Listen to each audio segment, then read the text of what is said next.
Captain Kharat हा याचे तोंड ज्या दिवशी खऱ्या अर्थाने उघडेल त्यावेळेला या महाराष्ट्राच्या मंत्रिमंडळातील अर्ध्या मंत्र्यांचं स्वरूप आणि रूप हेच महाराष्ट्राच्या आणि देशाच्या जनतेसमोर येईल। आणि म्हणून माझी माननीय मुख्यमंत्री देवेंद्र फडणवीस यांना विनंती आहे की ज्या भ्रष्टाचारी आणि कलंकित मंत्र्यांना कॅप्टन खरात याच्या व्हिडिओतून वाचवण्यासाठी तुमच्यावर अनेक प्रकारचा दबाव येईल, परंतु त्या दबावाला भीक न घालता खरातचे व्हिडिओ पूर्णपणे मोकळे करा, उघड करा आणि जनतेसमोर सुद्धा आणा आणि ह्या कलंकित असलेल्या तुमच्या मंत्रिमंडळातील मंत्र्यांना हकालपट्टी करा। ज्या पद्धतीने हे सगळं समोर येत आहे, खरं तर आपल्याच पक्षाचे नेते भास्कर जाधव असे म्हणालेत की हा जो प्रकार आहे हा आताचे जे अधिवेशन झालं त्याच्या आधी मुख्यमंत्र्यांना माहिती होता, ही माहिती विधानसभेमध्ये समोर यायला पाहिजे होती। अजूनही दिवस गेलेले नाहीत, अजून 2 दिवस अधिवेशन आहेच। मला वाटतं 23-24 पर्यंत अधिवेशन आहे आणि ह्या अधिवेशनमध्ये याच्यावर सखोल चर्चा होण्याची आवश्यकता आहे। परंतु दुर्दैव असं आहे की महाराष्ट्रामध्ये अंधश्रद्धा विरोधी कायदा मंजूर झाला असताना सुद्धा महाराष्ट्रातल्या मंत्रिमंडळातील अनेक मंत्री आणि काही ज्यांच्याकडे रुपाली चाकणकर यांच्यासारख्या संविधानात्मक अधिकार ज्यांनी सांभाळले त्यांच्यासारखी लोक त्या कॅप्टन थोरातांचे शिष्य बनवून त्यांचे पाय धुत होते, ही अत्यंत शर्मेची गोष्ट आहे। दीपक केसरकर जे मंत्री होते त्यांच्या नातेवाईकांची ह्या प्रकरणामध्ये SIT चौकशी सुरू झाली। खरं म्हणजे दीपक केसरकर यांचीच SIT चौकशी करण्याची आवश्यकता आहे। असं म्हटलं जातं की एकनाथ शिंदे यांना कॅप्टन खरातांचा रस्ता दीपकभाई केसरकरने दाखवला आणि गुवाहाटीचा रस्तासुद्धा खरातांनी ह्या सर्व मंडळींना दाखवला।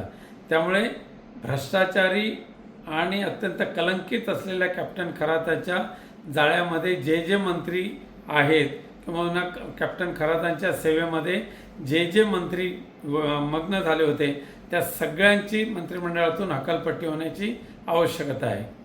सर, एकीकडे जर बघायला गेलं तर रुपाली चाकणकर यांचा राजीनामा घेण्यात आलेला आहे, मात्र चाकणकर यांचा राजीनामा घेऊन हे प्रकरण कुठेतरी थांबवलं जाते का किंवा त्यांची कुठेतरी दिशाभूल केली जाते का? शक्यता नाकारता येत नाही आहे आणि म्हणून माझी माननीय मुख्यमंत्री देवेंद्र फडणवीस यांना विनंती आहे की ह्या संपूर्ण म्हणजे कॅप्टन थोरातांच्या व्हिडिओचं पूर्ण चौकशी होईपर्यंत कदाचित त्यांचा घात करण्याची सुद्धा शक्यता नाकारता येत नाही आणि म्हणून कॅप्टन खरातांच्या जीवाचं रक्षण करणं हे मुख्यमंत्री आणि गृहमंत्री देवेंद्र फडणवीस यांचं प्रथम कर्तव्य राहील।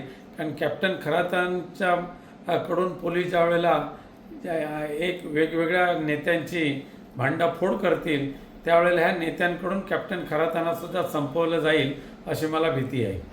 सोशल मीडियावरती ज्या पद्धतीचे आता फोटो व्हायरल होत आहेत, म्हणजे रुपाली चाकणकरांच्या अनामिक कट केलेचा जसा फोटो येतोय तसा सुनील तटकरे यांचाही देखील फोटो व्हायरल होत आहे।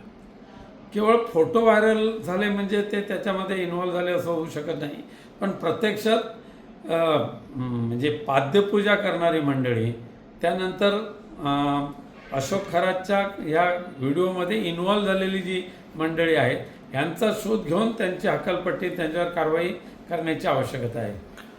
पुरोगामी म्हटलं जाणाऱ्या महाराष्ट्रामध्ये हे अशा प्रकारची जी प्रकरणं पुढे येत आहेत, काय नेमकं राजकारण चाललं आहे कुठे? हे खरं म्हणजे महाराष्ट्राचं एकटीनंच आहे आणि म्हणून ह्या संपूर्ण म्हणजे त्या खरातांच्या सेक्स स्कॅन्डल म्हणा किंवा गैरव्यवहार म्हणा किंवा इतर अनैतिक कृत्य म्हणा त्याच्यामध्ये सहभागी झालेल्यांना कठोरातली कठोर शिक्षा करण्याची आवश्यकता आहे। राजकारणी असतील तर त्यांचीसुद्धा नावं उघड करण्याची आवश्यकता आहे।